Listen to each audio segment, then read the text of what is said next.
Assalamualaikum warahmatullahi wabarakatuh. Semangat pagi anak-anakku.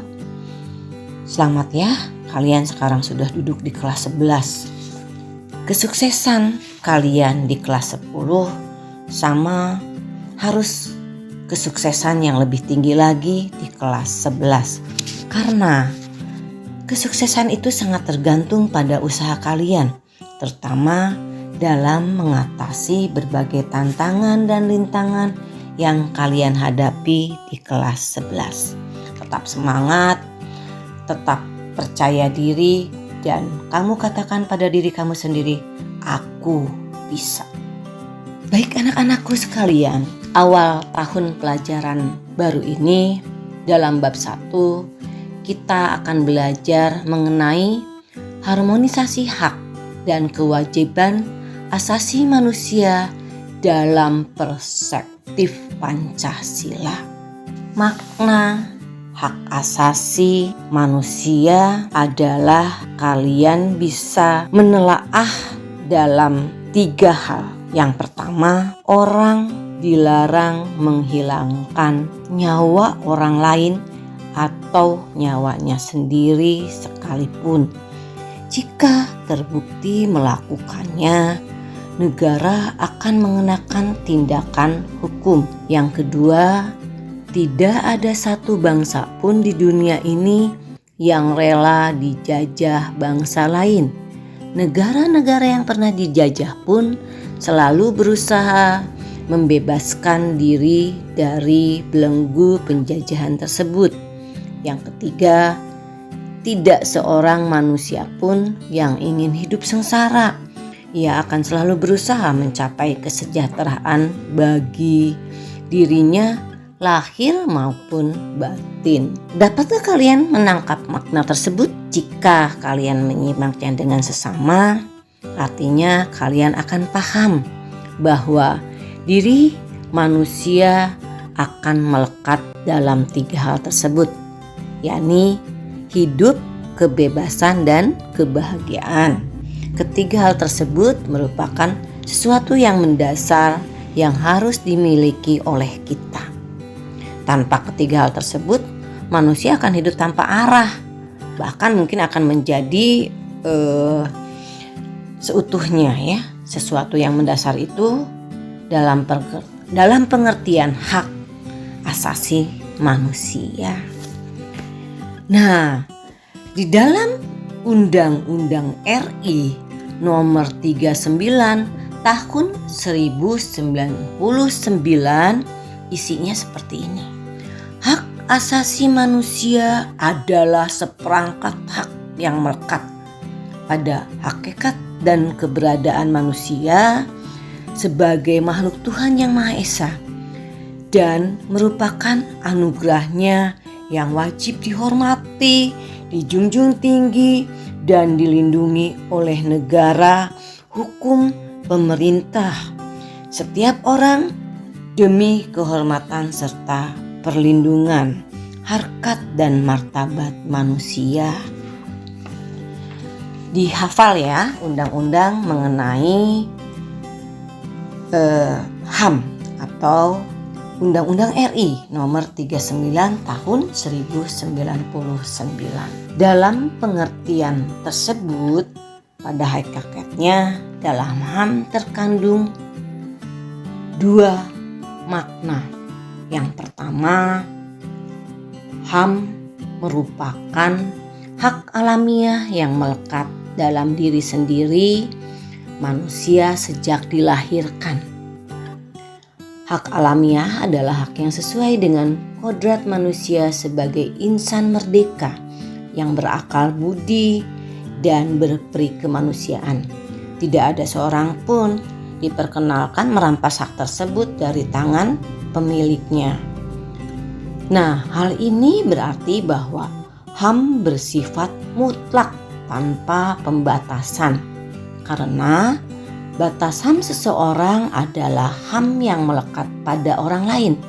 Bila HAM dicabut dari tangan pemiliknya, manusia akan kehilangan sebagai kegiatan atau sebagai ekosistemnya seorang manusia.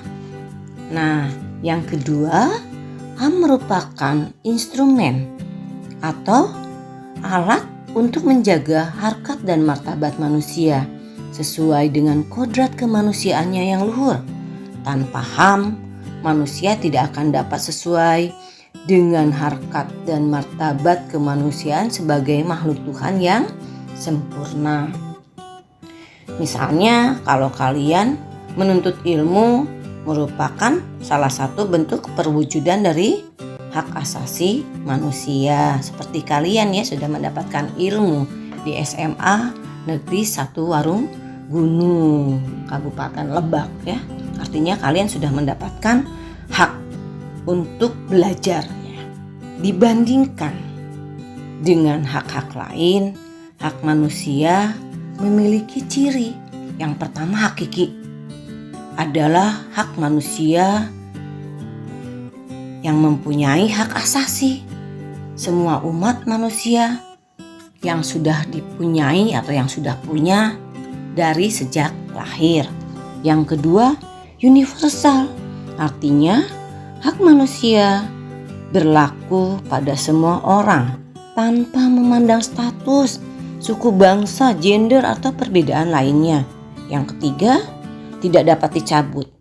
Artinya hak manusia tidak dapat dicabut atau diserahkan kepada orang lain. Selanjutnya, tidak dapat dibagi. Artinya semua orang berhak mendapatkan semua hak. Apakah hak sipil, politik, hak ekonomi, sosial, dan budaya. Nah, itulah anak-anakku, artinya hak asasi manusia itu dilindungi ya, merupakan hak yang dimiliki oleh manusia, tidak dapat dilanggar atau dipisahkan. Hak asasi manusia juga bersumber pada pokok pikiran yang terdapat dalam kitab suci ya, yang menyatakan bahwa manusia diciptakan Tuhan dengan hak dan kewajiban yang sama. Ya, Tuhan juga melarang memperlakukan manusia dengan sewenang-wenangnya. Tuhan tidak membeda-bedakan manusia dari warna kulit, kaya atau miskin ya. Kalian sadar gak bahwa yang membedakan manusia dari tingkat keimanan dan ketakwaannya? Nah, kadang kalian juga suka membedakan di dalam kehidupan sehari-hari ya. Padahal yang membedakan manusia karena warna kulit, miskin, kaya, ya manusia sendiri. Seperti biasa ya, kalian mungkin suka nggak ngeh ya. Oh itu kulitnya hitam, itu kulitnya putih, itu dia kaya, itu dia miskin. Nah, hal-hal seperti itu adalah manusia yang membuatnya ya. Anak-anakku sekalian, dalam makna kewajiban manusia, kalian bisa melihat dua peristiwa. Misalnya yang pertama, dalam kewajiban hak asasi manusia, misalnya kerja bakti, salah satu perwujudan kewajiban manusia. Lalu kalian juga ya, misalnya secara sederhana kalian membantu orang tua, itu juga sama ya, kewajiban kalian ya. Lalu kalian juga belajar bersungguh-sungguh, itu juga suatu kewajiban sebagai seorang pelajar ya. Nah, kewajiban secara sederhana diartikan sebagai segala sesuatu yang dilaksanakan dengan penuh tanggung jawab. Jadi kalian bertanggung jawab ya, membantu orang tua lah gitu ya, bertanggung jawab. Hari ini saya akan membantu orang tua, misalnya hal-hal yang kecil saja sebenarnya ya, membersihkan rumah, itu juga kan hal yang kecil yang bisa kalian lakukan dengan mudah. Hak dan kewajiban manusia juga merupakan dua hal yang saling berkaitan. Keduanya memiliki hubungan ya, karena sebab dan akibat. Kalian sebagai pelajar artinya kalian harus belajar. Nah, itu adalah salah satu ya dari hak dan kewajiban. Anak-anakku, dilihat oleh kalian, ada tugas mandiri, di situ ada nama pakar atau ahli ya. Siapa saja nama pakar dalam hak asasi manusia atau ahlinya ya. Lalu definisi hak asasi manusia itu apa saja?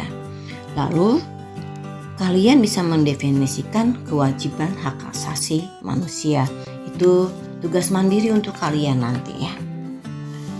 Baiklah anak-anakku sekalian, hari ini cukup pelajaran dari Ibu. Semoga kalian bisa mengerjakan tugas mandiri 1.1-nya. Semoga kalian menjadi anak-anak yang sukses, yang penuh tanggung jawab dengan apa yang kalian lakukan. Ingat bahwa hidup kita hanya sementara di dunia. Sayangi orang tua kalian, semua manusia. Kalian bisa bersilaturahmi dengan baik. Sukses buat kalian. Wassalamualaikum warahmatullahi wabarakatuh.